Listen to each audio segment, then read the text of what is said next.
Since she was a child, Samira was taught by her mother to take care of her family and of her house, and she has always enjoyed being a housewife.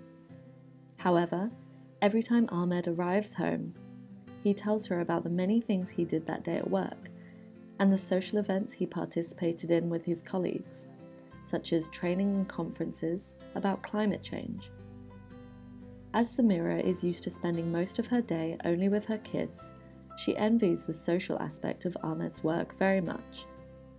Sometimes she looks through the window and sees so much happening outside in the public realm. With the wish to play a more active part in her lively neighborhood, one day she asks Ahmed to take care of the twins and decides to stay at the mosque after the prayer to join a volunteering group. While helping out and talking to new people, she realizes how she likes to be active in her community and how many women do it already. She also finds out there is a weekly gathering of women that take action to improve their community by, for example, organizing activities, events, and educational lectures in the neighborhood. During these gatherings, the women discuss how they can have more agency and leadership in running and managing activities in their community. This also led them to have more advocacy in their households, where they started having more voice in, for example, buying decisions which culturally are taken by the men of the family.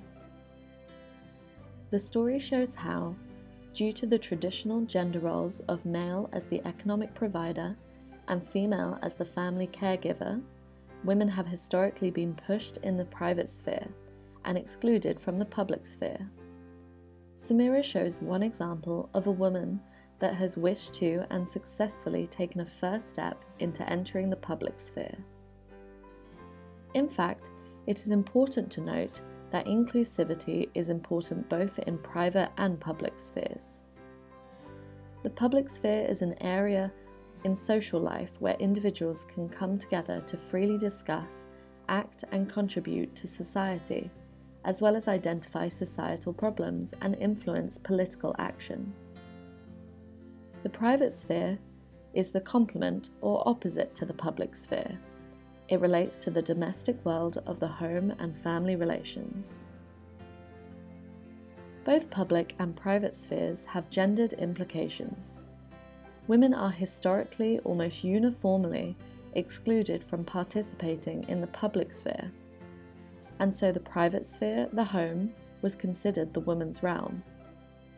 This distinction between the public and private spheres can help to explain why gender stereotypes about women belonging in the home linger today.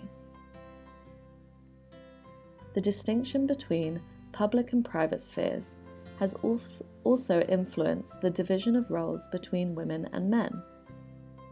Difference in access and control over resources and benefits, representation and underrepresentation of men, women, and other groups, and differences in decision-making and voice.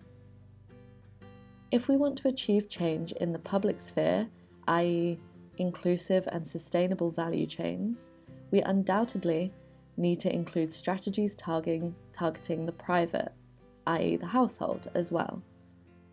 It is not only about changing roles in the public spheres, but also about changing roles in the private.